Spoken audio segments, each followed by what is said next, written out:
LVB Podcast Show.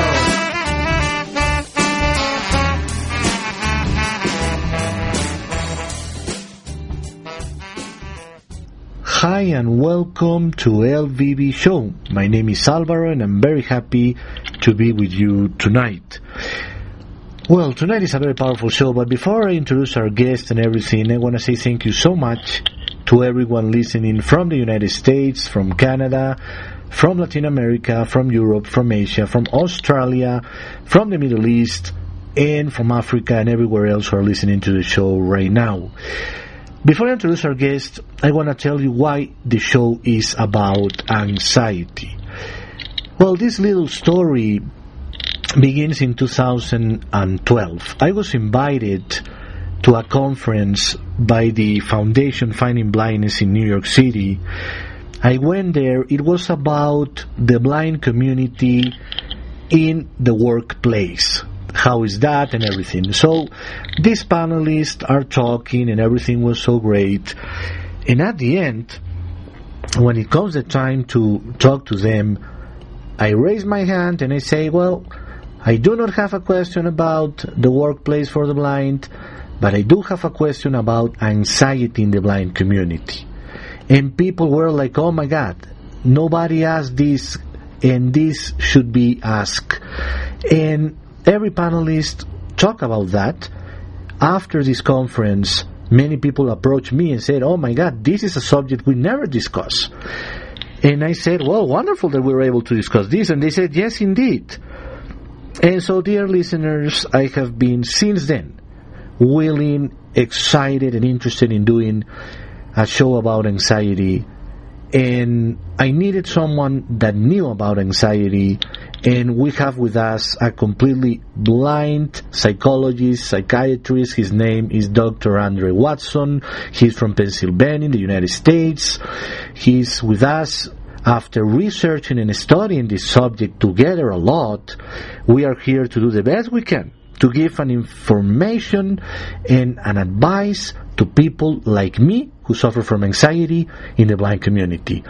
So, Dr. Andre, I'm super happy to have you on.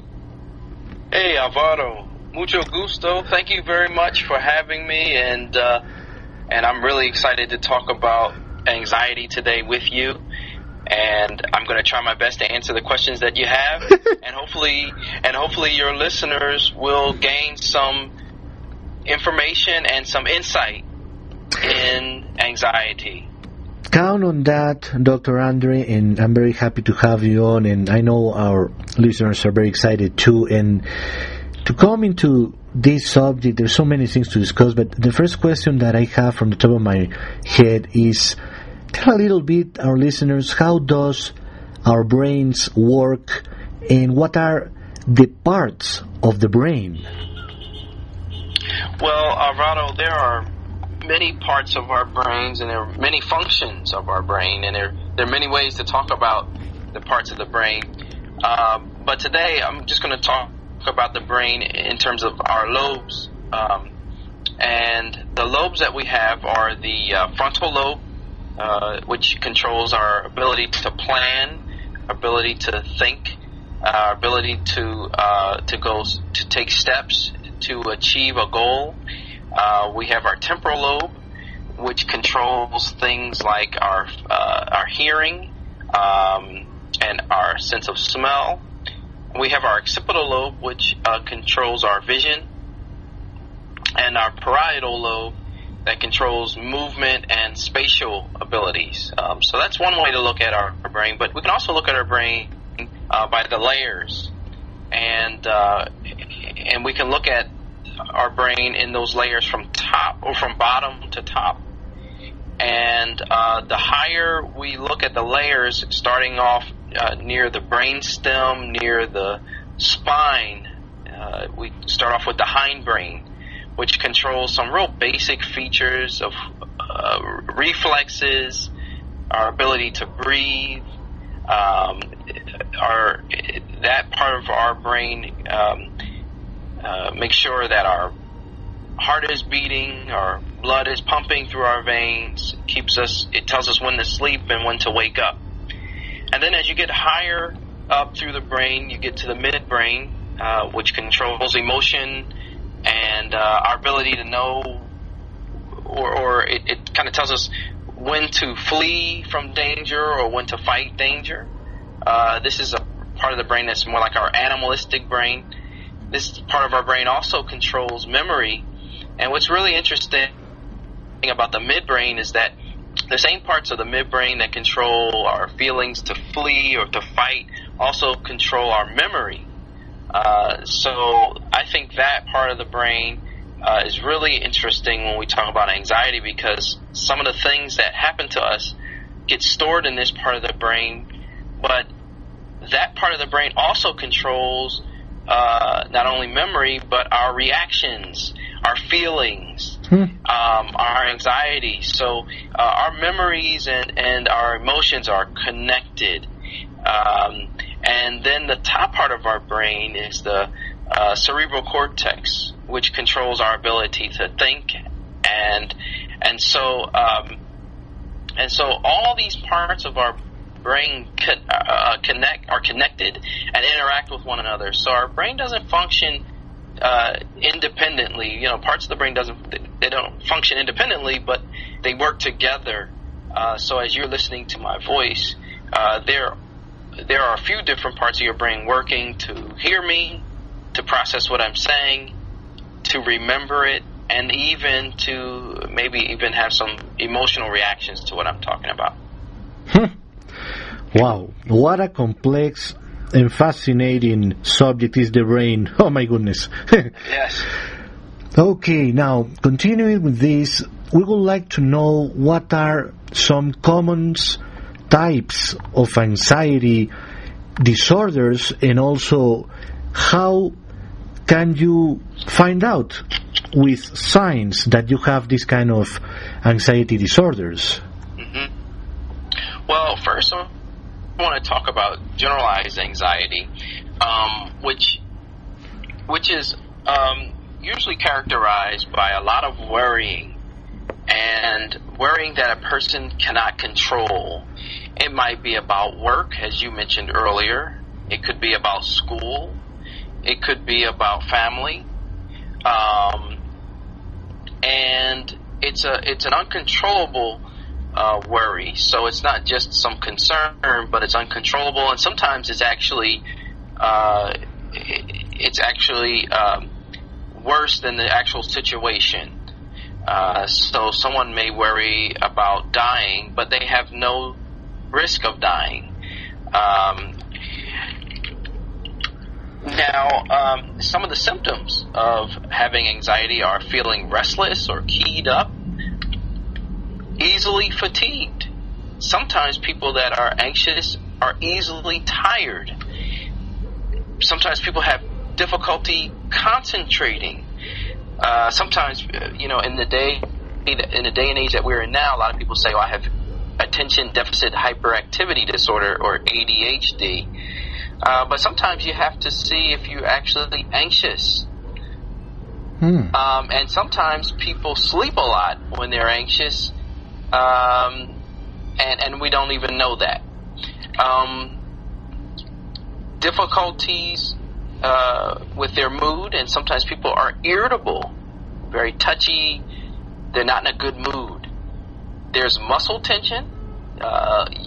If you've been to a massage therapist, some great massage therapists can tell you about where they feel your tension in your neck or your back or your shoulders.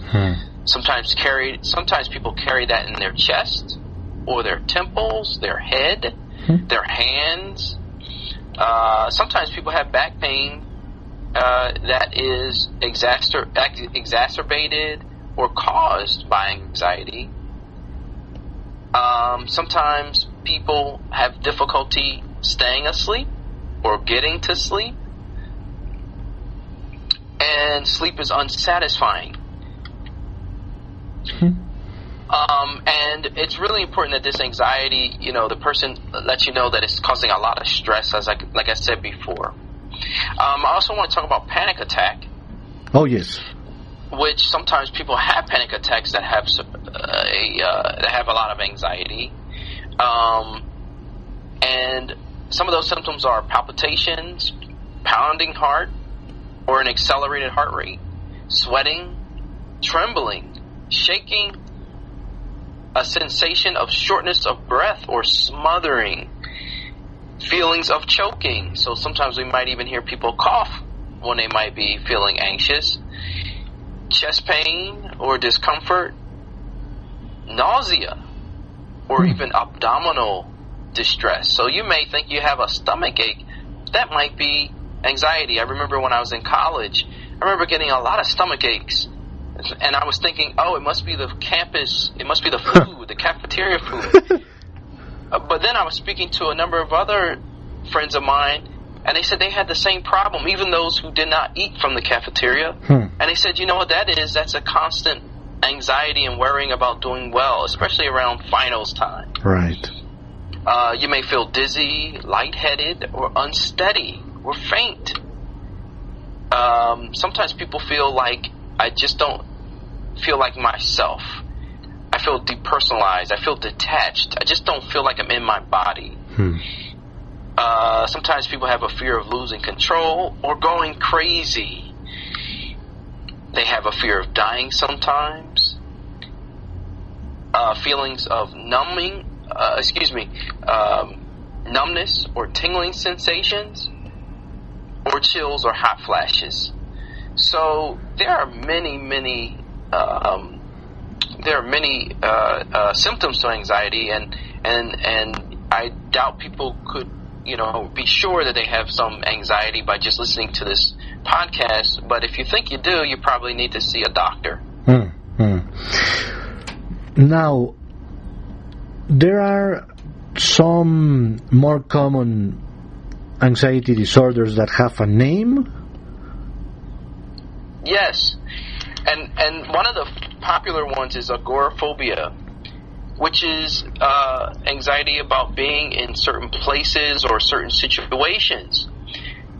And sometimes people are actually afraid of leaving their homes. And sometimes these people feel like, hey, if I leave my home, I might have a panic attack and no one's going to be able to help me. I could die. So some people actually stay in their homes and don't leave. Sometimes people have anxiety surrounding situations or people, bridges, snakes, elevators, closed situations, intimacy. Some people have a lot of anxiety about intimacy and close relationships. So there are many. You think of it, someone's been anxious about it. And lastly, I want to talk about the last type of anxiety is post-traumatic stress disorder, which is a reaction to a very traumatic event, where people avoid anything that reminds them of the event, but they keep experiencing that event in their minds. So they may have a lot of the trembling, sweating, shaking, feelings of fright. We often hear about post-traumatic stress disorder or PTSD in veterans or people who've been in war. Dr. Andre, how can you calm down someone who is having a panic attack or this post-traumatic disorder? Well, again, I would always encourage people to seek out professional help, because it really depends on the person, and it depends on what it exactly is. It depends on exactly what's causing the anxiety. But sometimes, just talking yourself through the anxiety while it's happening, or talking about it when it's not happening, is a way to work on it. Sometimes people will say, well, I couldn't talk about it when I was actually in the midst of that panic attack or in the midst of that trauma. Well, or re-experiencing that trauma. Well, you can possibly talk about it very slowly with someone who's trained or professional, someone who's not judgmental. They're not going to say that you're crazy. Someone who's going to listen to you. And And actually, giving advice is probably not the best thing to do right away. Sometimes what people do with a professional is that they actually slowly move towards whatever that is that they're anxious about. So, some types of treatments and therapies will actually help people to talk about them in a relaxed, safe place where nothing bad is going to happen to you. You know that you may have been through a war, you may have seen something, or you may have had a terrible time at the job. But talking to someone in a safe place where you're not going to be hurt or judged might be very helpful. And sometimes people actually seek out medications for anxiety. Now, when we were doing this research and studying this show, you told me there's something I would like to discuss, and is how anxiety can impact a person in two ways. Can you tell us a little bit more about that? Yes. And sometimes people think that anxiety, let me say, it can impact us in two ways. One is it can really activate us and get us moving. And so a little bit of anxiety is actually a good thing. Anxiety is what helps us get up in the morning and get to work. It helps us to get things done. It helps us to pay our bills. Anxiety helps us in a sporting event. It helps us to rise to the occasion. But too much anxiety can also cause us to shut down. So anxiety can make us over active or underactive. And so, like I mentioned earlier, sometimes people might sleep a lot when they're anxious, or they may feel paralyzed and can't get out of bed in the morning. While someone else who's anxious might be all over the house and clean their whole home, and they can't stop. They just can't stop. So those are two ways that we can see anxiety, and they look like they're opposites. 6 o'clock. But in fact, they are very similar. Now, I have been asked by many people, is anxiety an illness? Well, that's a very good question. Well, I would say it can be considered an illness if it is a significant problem in your life. Right. If it keeps you from being your most productive self, if it keeps you from your work, if it keeps you from a relationship, if it keeps you from doing the things that you want to do with your life, it can be a problem and considered an illness. There's something that affects a lot of people in the blind community who have anxiety, and is our sleep. Our sleep, and, without being myself a doctor or anything, I have to say, Dr. Andre, I am absolutely sure it has to affect our sleep when we are anxious. How can you tell us about that? Oh, well, yeah, anxiety can definitely impact our sleep. And also, I think it's even worse for people who are totally blind, because they may have, and I believe what it's called is something like non-24-hour sleep disorder. Right. And so you might be anxious, and that keeps you up at night, and you may not respond to darkness as cueing your brain. Remember when I was talking about parts of the brain helping us to sleep, helping us to do certain things? Well, our hindbrain and our occipital lobe both work together to tell our bodies it's time to sleep when it gets dark outside. So if you're anxious and you're blind, that's going to make things, I think, doubly as difficult. Well, one of the things that sometimes people try to do is they lay in bed for hours. They just lay there. Well, some experts say don't lay there. If you think you can't get up, if you think you can't sleep after 10 or 15 or 20 minutes, or if you wake up and you can't go back to sleep, well, get up and do something. Do something for 30 minutes or an hour, and then come back to bed and try to get back to sleep. Sometimes a boring book might help you. Sometimes, doing some dishes or putting in a load of laundry might help you. So you have to know yourself, and you have to know what's going to help you calm down. But staying in the bed actually may not help you get back to sleep. Would you recommend people look into medications for sleeping? Well, that's a good question too, and I believe you had mentioned that. Pills or no pills? That's coming later on. Yeah, okay. Or and so medications can be effective, but medications are not the answer completely. I believe that if you are going to take medications, you also need to be in treatment with a professional to talk about that anxiety. If you're taking the medications without processing and without thinking about what you're anxious about, and you're not developing coping skills to help control your thoughts and your worries, well, the medications are just going to be, they're just going to help you part of the way. So you probably want to have some talk therapy at the same time. Maybe some tea or some kind of herbs or something to sleep?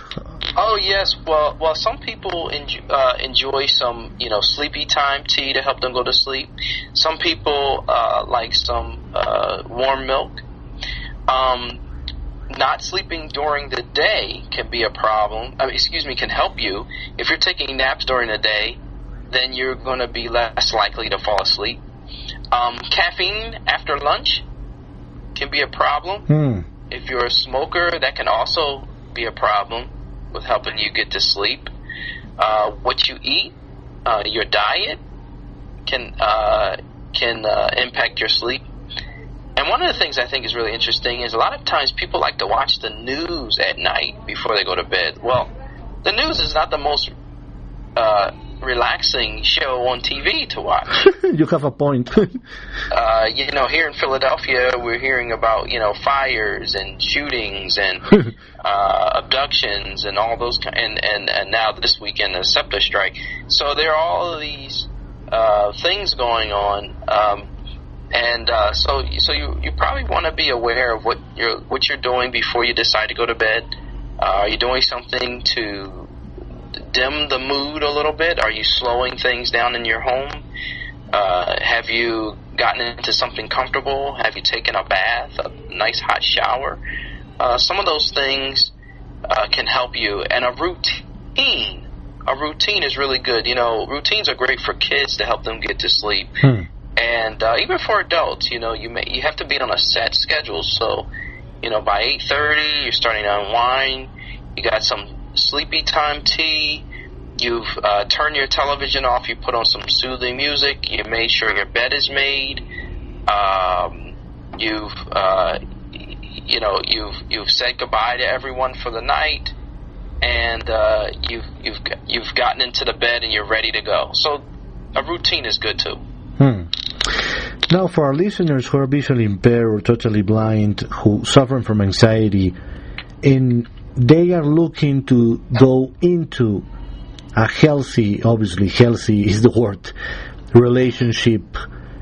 For relationships, we all know when we are anxious to find someone, we find nobody, or we find the wrong one. Right. What would you suggest to people to do so they don't rush into being with someone? Oh, well, that's a huge topic. Because, as I said earlier, we can experience anxiety in two ways. We can deal with it in two ways. We can be overactive or underactive. And sometimes that can happen in relationships. Sometimes we can be so overactive we can get into relationships too quick. Yep. And too fast. Yep. And other times we may never get into a relationship because we're always too scared. Yes.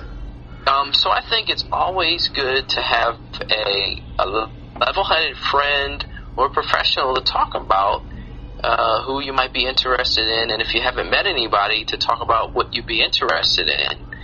Sometimes people make lists of pros and cons of being in a relationship. To sort of process why they just can't wait to be in a relationship and why they need to be in one, or why they're so afraid. And that's anxiety in both ways. So the worst thing with getting into a relationship is to not really process what you're doing. There's no rush. Sometimes people say, no, I need to be with you. I need to be with you now. Well, there should be no rush. You should be able to take your time. You know, when people get to meet one another, you always present your representative self, which is your best self. Right. You try to have manners. You try to talk about all the wonderful things about yourself, and so does the other person. But time is a good thing. So those who are anxious, try not to rush. And if you know you're that kind of person, put the brakes on. And if you are one of these people that's afraid of relationships, well, think again. You may have someone in front of you who might be a good person for you, and they may be able to treat you nice, and you may have a great time when you're with them. So relationships are very, very complex. They're very complex, and anxiety is just one piece of the puzzle. So I would encourage people to not allow anxiety to get you in the wrong relationship or keep you from being in the right one. That's good to know, Dr. Andre. And this next question is something that also has happened to many people that I know, and is when you have a nervous stomach, when you have acid reflux, when you cough a lot before an important event for you, before an important situation for you, that you feel that your throat is not doing very well, but the day before was perfect. You could sing all day, but now you're not. Something is going on there. So would you say if that related to anxiety in any kind of level? Absolutely. Anxiety impacts our bodies. You know, there's no such thing as our minds and our bodies as being separate. We are one. And so whenever you're anxious, it may come out in your physical health. A lot of times people that are under a lot of stress, even they do get sick, or they feel like they're getting sick. Here in Pennsylvania, I played goalball for a number of years, and it was really interesting that right before games, my teammates and we always found ourselves rushing off to the bathroom because we felt ill or nauseous. And so that was a natural response. Before speeches, sometimes people feel like they can't speak or they can't breathe. It's good to try to take your time and take a deep breath and breathe if you have that problem. So, yes, your body can tell you if you're anxious. Sometimes, unfortunately, people don't recognize that they're anxious or that their body's telling them. They think it's just an illness. Yes. And so they may get hooked on pain pills, or they might start taking, a lot of aspirins, or they might, think it's something else. And actually, this is where, psychology actually started with Dr. Sigmund Freud. He had a number of patients come to him with physical problems, and he was a medical doctor, and he started to realize that a lot of these people didn't have any medical problems, but instead they had anxiety. So that's something to keep in mind. Again, if you think that you're having physical problems that might be related to your emotions, go see your doctor. Now, Dr. Andrew, we talk about sleep and something that is not in my questions list, but I just thought about it and I have to ask you about, and is the food relationship with anxiety, because I know people who tell me tomorrow is a big day and I'm eating everything I find in the kitchen and more. and others, Dr. Andre, that says tomorrow is a huge day for me and I'm not hungry. I'm not able to eat. What would you say about that? Yes, again, this is talking about, the activity level being energized or being paralyzed. And so even with food, we might do that. We might overeat when we're anxious, and sometimes, like I said earlier, you don't even recognize that I'm overeating because I'm nervous, or I'm not eating because I'm nervous. Right. And actually, I think one of the best things to do if you are anxious is to exercise. And so that actually can help your weight. It can help you maintain weight, but it can also help you sort of get rid of some of that nervous energy that you might have, especially the day before a speech, or the day before a test, or the day before something important. You may want to go and get on a treadmill for 15 or 20 minutes. That is a great advice, Dr. Andre. And can you tell us about certain anxiety-provoking situations for the blind community, like traveling, going to a new job, having a blind date, for lack of a better word? Right. Well, I will say this, that if you are visually impaired, if you're blind, if you're disabled, if you're different, you may have a lot of feelings, and you may have a lot of anxiety. Many times, blind people, we're the only one that's blind in a situation. Right. And so I think it's probably good to have some good friends who understand you. It's good to know some people who are blind and who are going through some similar experiences, and people that are supportive. Going on a new job where you're the only one who's blind, you don't know if your equipment or your technology is going to work. It can be very anxiety-provoking. You may be about to give a speech. You may have put the speech on your iPhone, but you know that your iPhone might be giving you some problems. So you might be nervous about that, or you don't know how people are going to look at you. And so that might make you anxious. You may be anxious going to a new school. It may be your first time out of your home or away from familiar friends. So it's even more, it's tougher, I think, for blind people. And does that mean that I think that we can't do it? Absolutely not. I think blind people have an ability to gain great grit, as we call it, grit and toughness, to overcome many obstacles. And so I think that that perseverance and resilience is just trying and not giving up. The worst thing to do is to stay home and not do anything. Right. Now, people may be thinking, okay, I may need a specialist to analyze my anxiety situation. What kind of a specialist can treat someone with anxiety? Mm-hmm. Well, you can go to a counselor. Here in the United States, we have licensed counselors.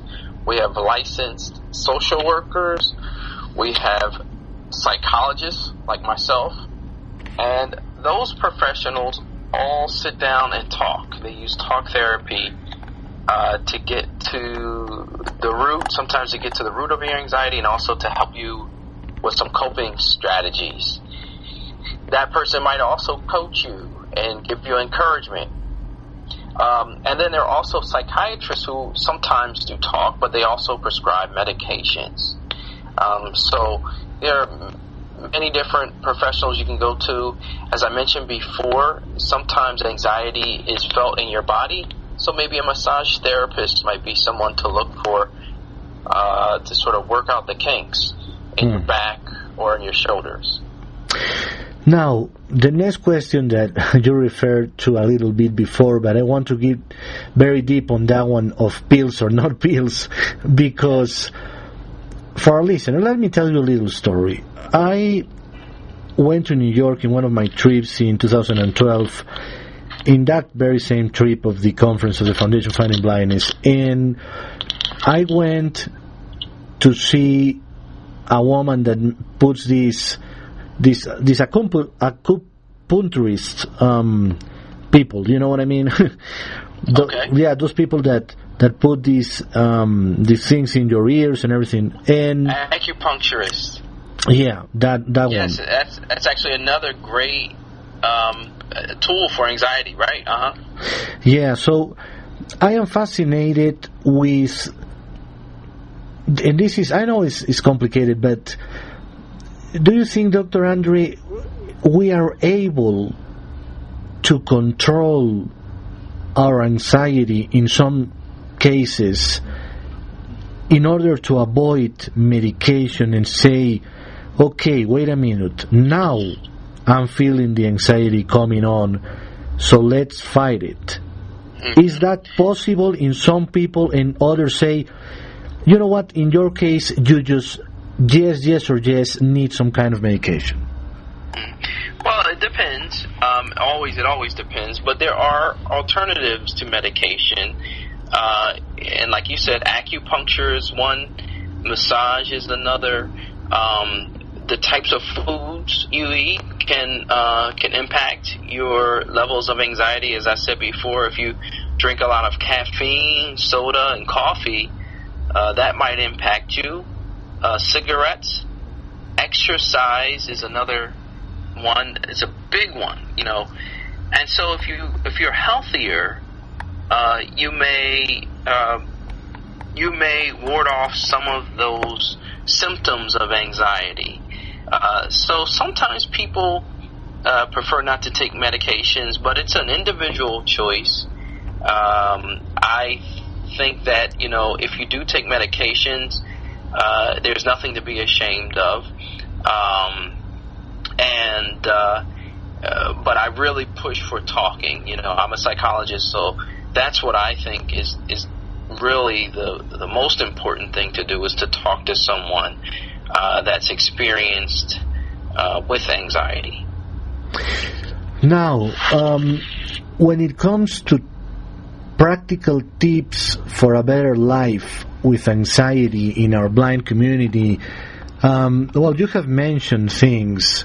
Obviously, exercise is something that is really, really, really good, and you can notice that immediately. Would you say things like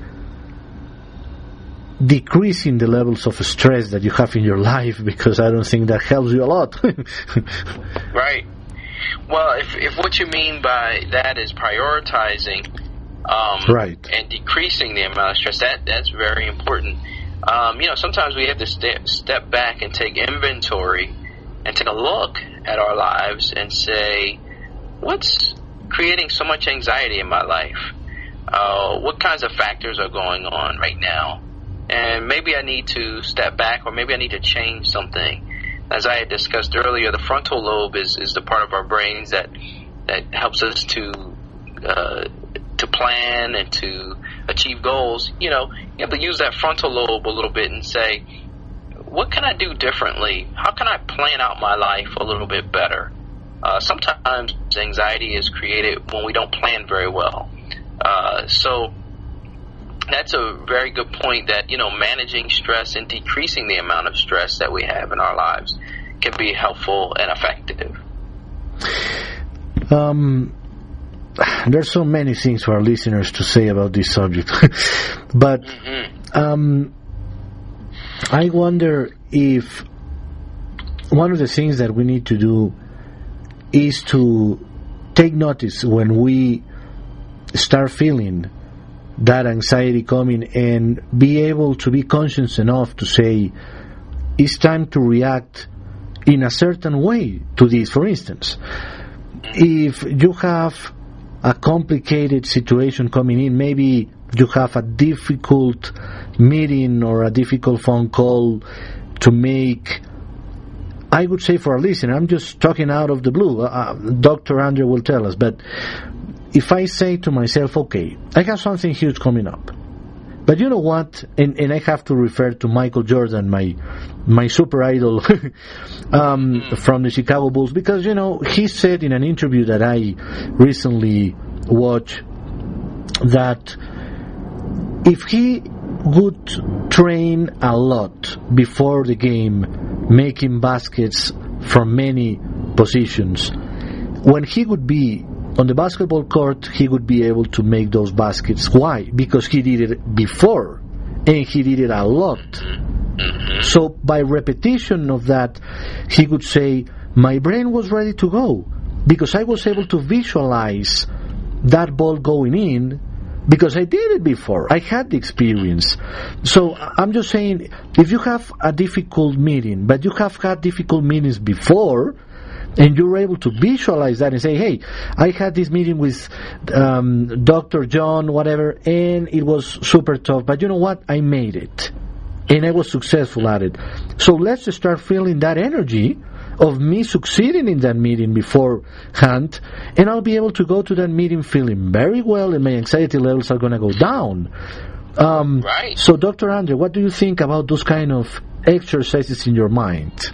Well, I think that is a wonderful story, and it's a wonderful exercise, a mental exercise, as you're talking about, where you are actually visualizing yourself being successful and practicing that. Michael Jordan practiced a lot. That's what he did. He practiced. He didn't just go out and just become a star. So for many of us who are blind, there are things that might make us anxious, but we have to get out and practice some of those things that we want to do. And the first step, as you're saying, is to visualize it. Absolutely. If you think, oh, I'm going to do terribly, I'm not going to do any good at this, you may be more likely to screw up.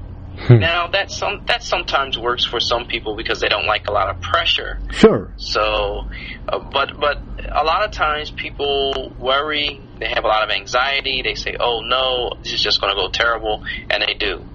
Now, another thing that you talked about is visualizing things going positively. Now, one of the other things you could do is visualize it going negatively and saying, well, so what? So what? You go to a meeting and you bomb. Are you going to die? Is the world going to come to an end? You know? No, it's not. So you'll get over it. You might trip and fall on your date when you're on that date, but does that mean that she's or he's not going to go out with you again? No, it doesn't. Say you know, like one of the things I used to worry about being on a date with somebody is that I was going to knock over my glass. You know, but, you know, does that mean that they're going to leave you? Does that mean you're going to die? Actually, that might mean that they may stick around a little bit because they're getting to know you. So challenging those negative thoughts can also be very effective. But it depends on the person, because challenging negative thoughts for some people actually makes it a little bit worse. So those are just a few strategies with dealing with anxiety.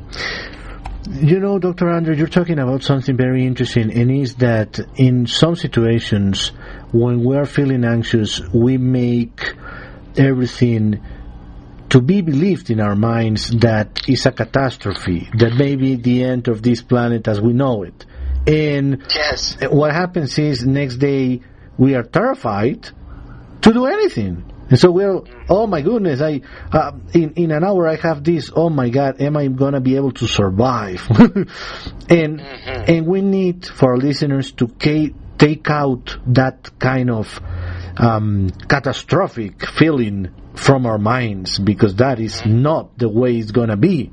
You know, right. As you very well I said, you know, the worst thing that can happen is that the meeting is going to be a disaster. Yeah, so what? You're going to leave. You're going to be able to have another good meeting. Come on, we can recover. We always do. We always will. So it's not about that, but we make it feel like that.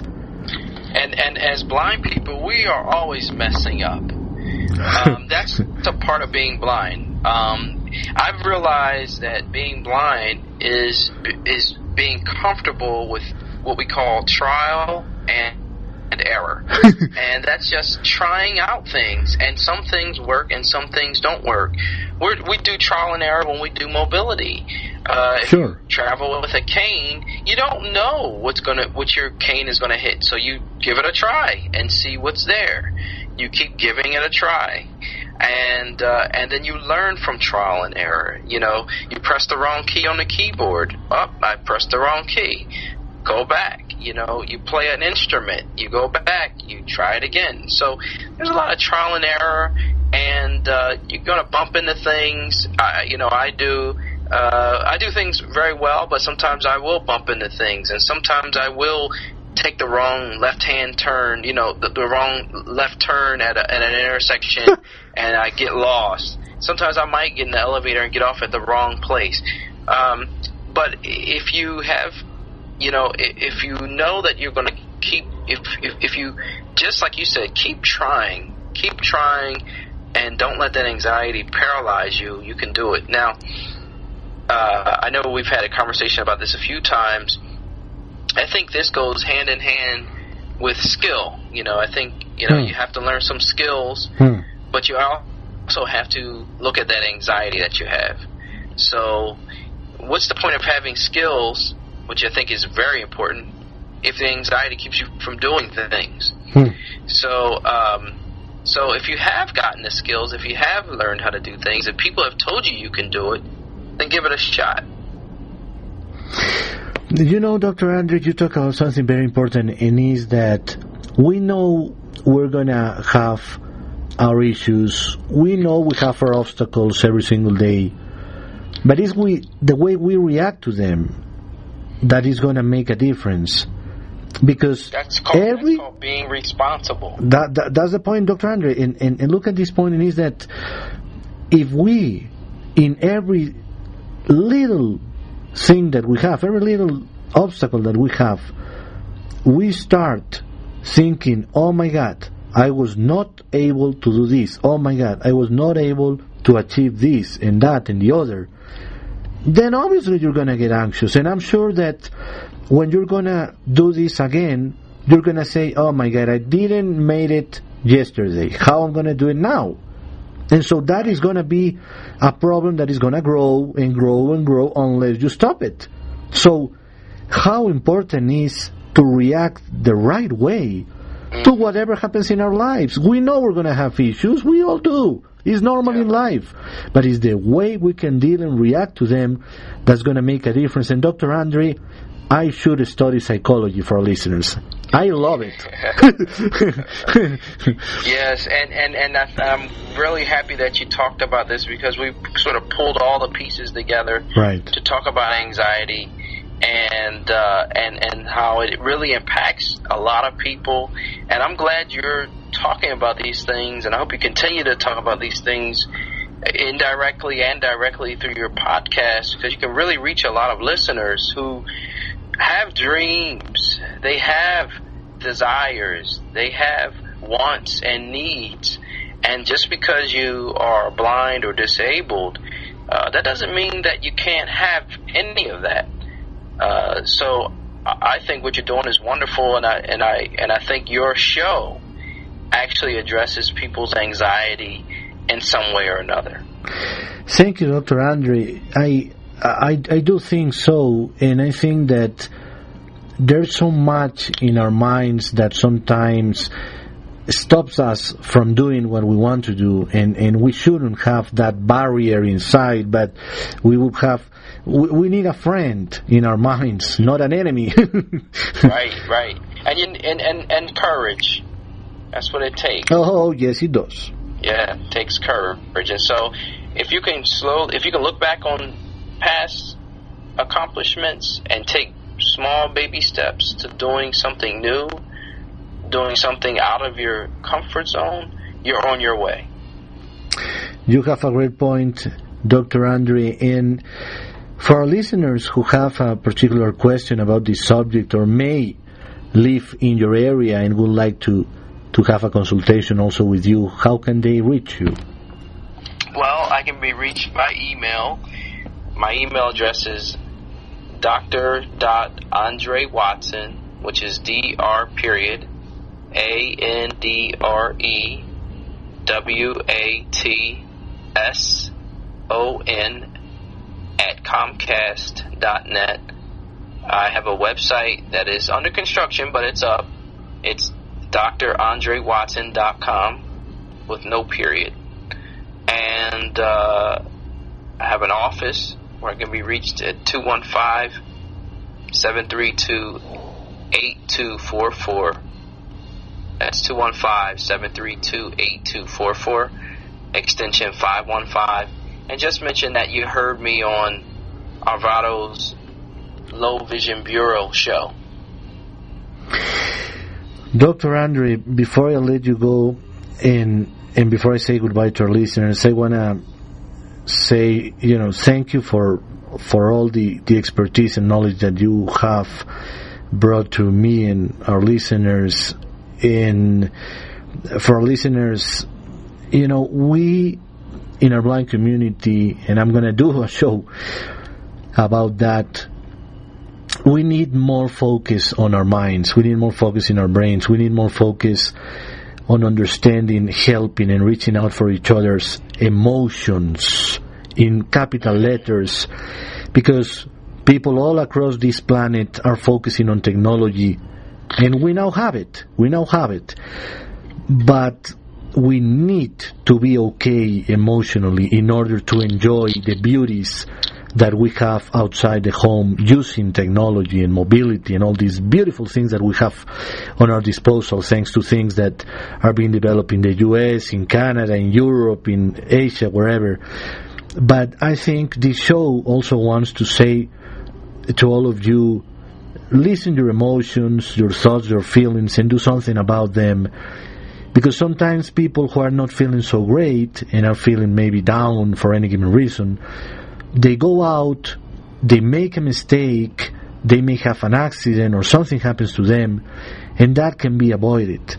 And to finish this thought, I just learned for a listener of someone in our blind community who committed suicide, and that suicide could have been prevented, as the doctor said, because he was feeling very, very bad inside, and nobody knew, nobody asked. And that's something that we need to change in our world community of blind people. Amen. Thank you so much, Dr. Andre, for everything. And you're going to be on for a show that we're preparing. It's a surprise again, but we're preparing a show that I think is going to help many, many people as well. So, Dr. Andre, thank you so much for sharing your knowledge with us. Thank you for having me. It's my pleasure. My pleasure. And for our listeners, if you want to be on LVB show, Low Vision Bureau show, you can email me at lowvisionbureau@gmail.com. And very excited and very happy and very proud of this show. Has been very, very, very nice. Hopefully you have learned a lot, and you can please share it with everybody that you know that has anxiety in our community. I want to say thank you so much for listening, and good night.